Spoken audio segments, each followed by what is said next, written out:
Steve, describe a little bit about your relationship with him in terms of how it began, in terms, when were you aware of the amount of support that he was giving your film, Hoop Dreams? Because that was so seminal on so many levels, I'm sure, obviously to your career, but in terms of what we as, film lovers saw in terms of what the power of a film critic could be in terms of really changing the fate of a movie.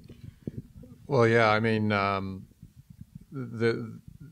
the film had been accepted to Sundance, and John Iltis, who represented the film, he'd never done this before, to try and sell it. He was going to try to sell it at Sundance. He had this brilliant idea, which was because his day job was to do PR for mostly Hollywood movies that would come to town. He was the Chicago kind of PR person for the studios. He dealt with Roger and Gene all the time, knew them quite well, of course, and so he convinced them to go watch this 3-hour documentary about these kids nobody had ever heard of, and a film that was only going to be at Sundance, and they were willing to go watch it. And then they decided they were going to review it on their show while the film was at Sundance. So when we heard that they were going to review it, we knew they must have really liked it. And let's just give a little perspective here in terms of what Sundance, it's like Sundance now has that word has a lot of resonance now. I think when at the time when Hoop Dreams was there, Sundance was like, what? It's like, I don't think it had the same meaning that it does now. Not in the culture, but in the industry, it was really taking off, obviously. And so that was a game changer right there for that film being what it was, and it led to distributors who we had sent the film to in advance of Sundance once we got in, saying, hey, we're going to be in Sundance, and never hearing a peep from anybody, because it came in on 2 VHS tapes, and they were like, that's interesting.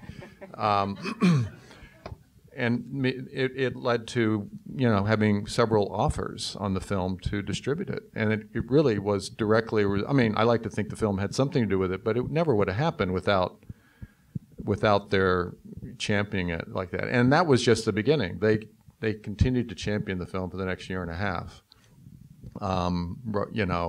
Every chance they got, kind of like what they did for Earl Morris, and his first film. They did that for Hoop Dreams, and it was remarkable. It's arguable I wouldn't have much of a career if not for them. I wanted to just correct one thing you were saying about Roger and Steve, the kind of knowing each other and the relationship.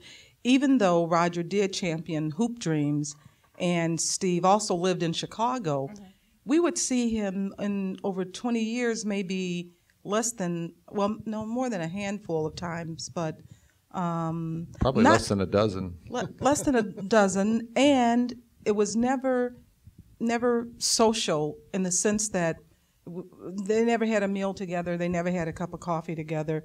Steve would see us at some event, and he would come and say hello, and then he would kind of scurry away because he said he was respecting the wall between the filmmaker and the film critic. He didn't know that there were some other filmmakers who had a more cordial relationship.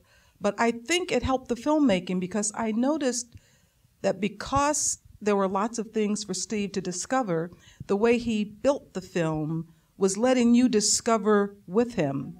And so I think that distance ended up making a better film. Absolutely, yeah. When I read the memoir and saw that he'd had a kind of close relationship with just a few filmmakers, and most of the ones that even qualified as that are actually in the movie. There aren't many others, maybe. But anyway, I remember my first thought was, gee, why not me? I live in Chicago even. It'd be real easy with me. But once I started making the movie, just what Chaz said, I think is absolutely right. And I think it also allowed me a certain kind of ability to try and present Roger. I would not have done the film if I'd read the memoir and didn't like him. Like suddenly decided, I don't know if I like this guy. I would not have done the film because Roger had done too much for me to do that. What, I'm going to do a takedown on Roger Ebert or something? I don't know how you would do that anyway. But you know, from the start, this was going to be an admiring portrait ultimately, but I also felt a need, just like he did in the memoir, for it to be well-rounded and hopefully show, get your, you know, a sense of the fullness of him. And because he was, you know, he was a multifaceted human being.